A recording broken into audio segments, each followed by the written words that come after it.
Hey everybody, Julie here from Cedar Circle Farm, and I've got Nature Journal Club prompt number 6 for you, which we're calling mini parks. So this one's really simple. We're gonna pretend to be a small animal, like a ant or a salamander, and we're gonna go outside and collect up some natural objects, sticks, acorns, things like that, and we're gonna build a miniature park for ourselves, and then, importantly, draw it in our nature journal. So, the animal I chose to pretend to be is a wood frog, which are here. These wood frogs are cool because you might hear a sound coming from a vernal pool that sounds like a duck quacking, and it's a wood frog. They have the coolest little noises they make. I suggest you look it up online. It's very, very funny.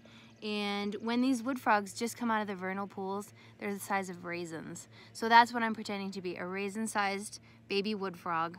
And I'll show you what I've got here just to give you some ideas of what you could do. All right, so here's what I've got so far in my mini park. Step 1 might be to add a border. I use sticks. You could use string. You can use really whatever you like. And I've put a couple things here. Number 1, I've cut these plants called Creeping Charlie, which are growing all over my yard. And I'm keeping that as kind of maybe an enchanted forest area like that. I've got a big dandelion in my park, which I'm not sure what it's going to represent yet. And I've got an acorn cap, which is my pond. It's going to hold water. And I've got my diving board here because I think if I was a wood frog, I would like to have a diving board over my pond. I've got a piece of mica I found. I'm not sure yet what I'm going to do with it. And this is just the beginning. So this is just a beginning stage of what you can do in your own mini park to give you some ideas. So while you're constructing your park, make sure you think about what you want to name it. All parks need a good creative name.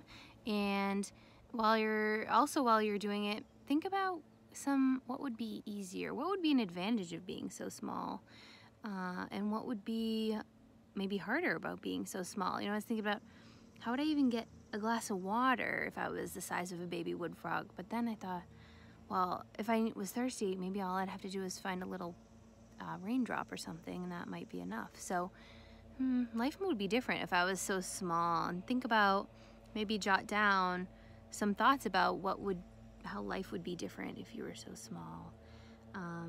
And when you're all done, don't forget to draw it in your nature journal, because we want to see what you've done, either on Zoom, or you could send us a picture on social media or in our emails. So we can't wait to see what you've done, and have fun out there.